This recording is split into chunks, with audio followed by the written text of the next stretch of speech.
This is a servo motor. It's used in precision engineering applications, and it uses internal electronics as well as mechanical gears to achieve precise control. So we're going to learn how they work and also how to program one in this video, which is sponsored by Private Internet Access.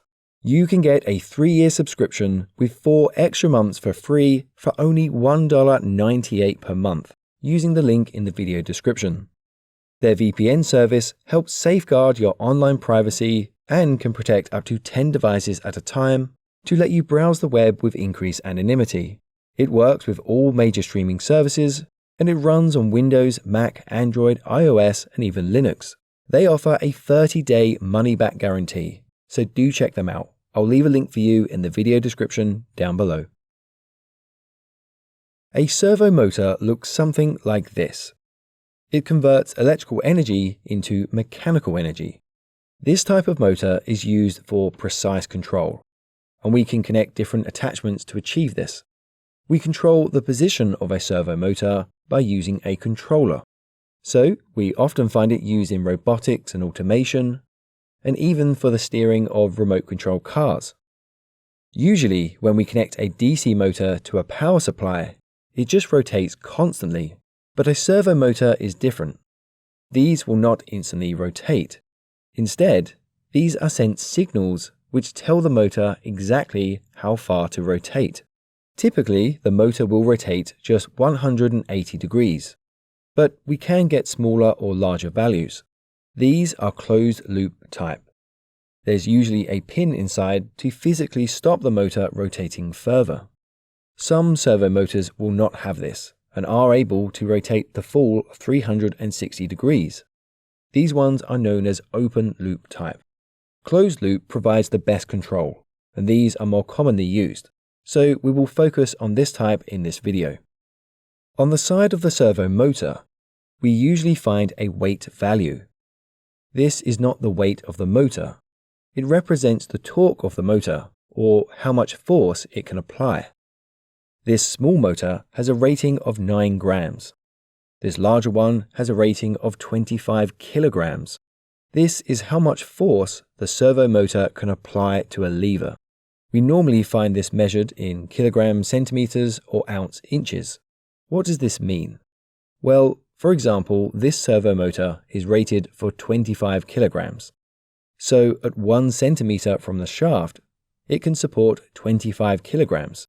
But at 2 centimeters, it can only support 12.5 kilograms, and at 3 centimeters, it can only support 6.25 kilograms.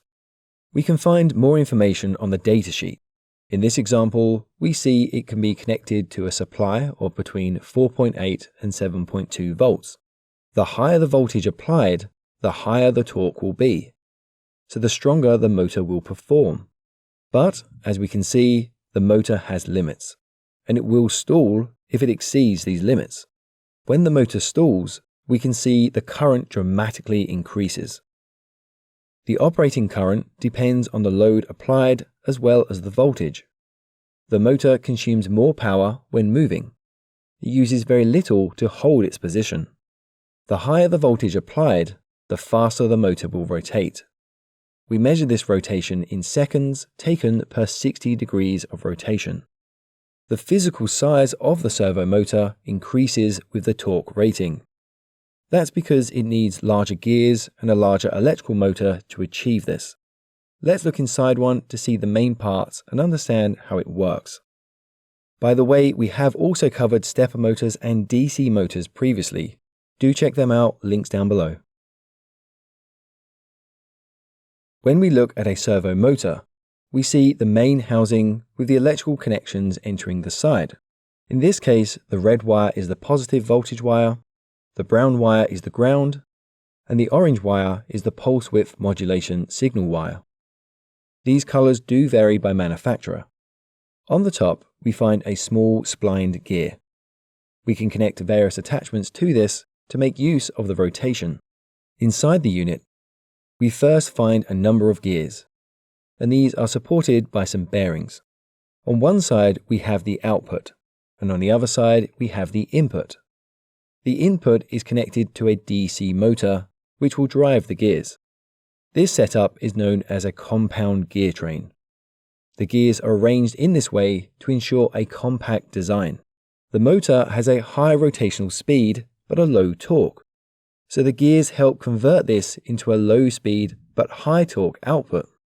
In this example, there is an 11-tooth pinion gear on the motor. This connects to a 61-tooth gear, which is directly joined to a 12-tooth gear. This connects to a 48-tooth gear, which is directly connected to a 13-tooth gear. This connects to a 47-tooth gear, which is joined to a 13-tooth gear. And this connects to the final gear, which has 42 teeth. So, for this example, using some arbitrary numbers, if the input was 259 RPM with 1 Nm of torque, then the output would be 1 RPM but 259 Nm of torque. Therefore, we have converted high speed, low torque into low speed, high torque. There are losses which I've purposely ignored for this example. We have covered how to calculate this in our previous video on gear trains. Do check that out, links down below. The DC motor is connected to a small circuit board inside the unit. This controls the rotation of the motor as well as the direction of rotation. Also connected to the circuit board is a potentiometer. This connects to the output gear of the servo. This is just a variable resistor. As the final gear rotates, it rotates the potentiometer, which changes the resistance, and the circuit board reads this to know the position of the output. Let's see how this works. But first, where have you seen these motors used, or what would you use them for? Let me know in the comment section down below. A controller sends a signal to the servo motor, which determines which position it should rotate to. The controller could be something like an Arduino, or even a simple servo tester. This is a pulse width modulation signal, which means it sends pulses of voltage down the wire. The width of the pulse can be varied. It's similar to if we pressed a switch to turn a light on and off. The longer we press the switch, the longer the pulse of electricity. These pulses are sent every 20 milliseconds, so we have around 50 pulses per second, or 50 Hz. We can use an oscilloscope to see these pulses. For example, this is the signal sent by an Arduino, and this is the signal sent from the servo tester. The width of the pulse determines the position of the servo. If we send a wide pulse, the servo moves to the left. If we send a small pulse, it rotates to the right. We can move to any position between these 2 points by simply changing the width of the pulse. As long as the pulse remains the same, the motor will hold its position. As soon as there is a change, the servo motor moves. We can see here that when I rotate the dial on the servo tester, it's changing the width of the pulse, and the servo motor's position changes to align with this signal. As I increase the voltage for the power supply, the height of the pulse also changes, but the position of the motor remains the same. If we use an Arduino board, we can run a program to control the position, or we can even use a potentiometer to control the position manually ourselves. We will learn how to build this later on in the video.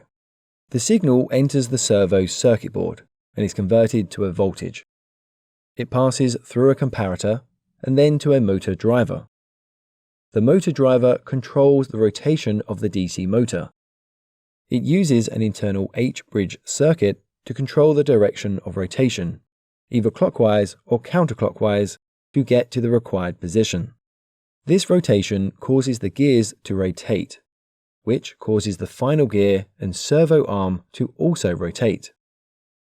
Connected to the final gear is the potentiometer. You might recognize a potentiometer to look more like this. They essentially work exactly the same. The resistance increases and decreases between a minimum and a maximum value as the arm is rotated. You can see here that the multimeter is measuring the resistance, and when I turn the shaft, the resistance changes. This acts as a voltage divider. If we apply a voltage across the potentiometer, for example 5 volts, we can then measure the change in voltage due to the varying resistance. This change is proportional to its position. When the arm is turned fully to the left, the voltage is 5 volts. At the center, it is 2.5 volts, and when turned fully to the right, it is 0 volts. The potentiometer is also connected to the comparator in the internal circuit board, and the voltage is monitored to provide feedback. We know that the resistance changes between a minimum and a maximum value as the potentiometer dial is turned. So the comparator is going to compare the voltage of the potentiometer to the voltage of the controller signal. If there is a difference, then the motor will turn until the difference is close to 0.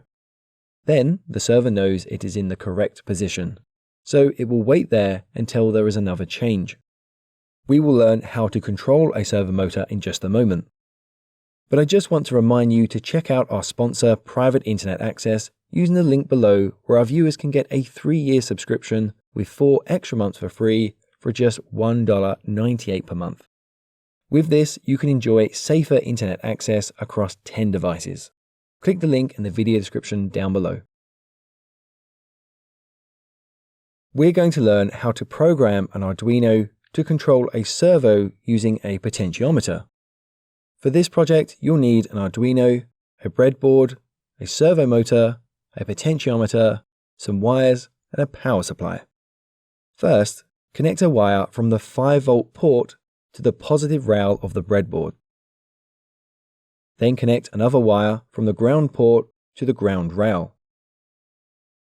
Now connect from the 5-volt rail to the left side of the potentiometer. Then connect the right side to the ground rail. Then connect the center pin to port A0. Next, connect from the 5-volt rail to the servo motor. Then connect the ground wire to the servo, and finally, connect the signal wire to port 9 of the Arduino. The circuit should look something like this. So now we need to connect the Arduino to our PC so we can write the code. You can download my Arduino code for free, links down below for that. The basic code is very easy. We just type this at the top. This tells the Arduino that we are using commands from the pre-made servo library. Then we need to create an object. Basically, we declare the name of the servo so that we can tell it what to do. I will call this servo 1. Then we tell the Arduino which of its pins is connected to the servo motor. In our case, we have pin 9, so we type that. Now, as we are using an external potentiometer as an input device to control the servo motor, we will need to declare this also. So we type this, which just lets the Arduino know which port it will receive a signal on. Then we type this line of code in. This just links the named servo to the pin which we have also declared. Next, we type this code in. This is saying that we need to read the value from the analog input of the potentiometer, which is connected to port A0.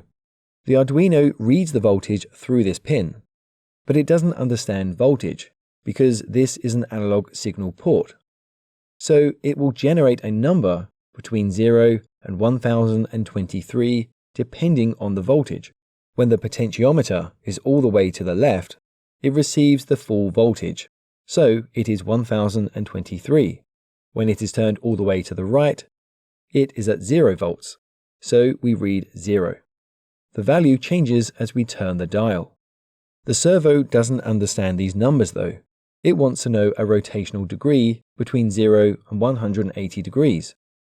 So this is creating a map or conversion scale to say that if the signal is 0, then the position is 0 degrees. If the signal is 1023, then the position should be 180 degrees. The final line just sends the information to the servo. It writes to the servo to let it know what to do. So then we send the code to the Arduino, and shortly after, we will be able to control the servo position with the potentiometer.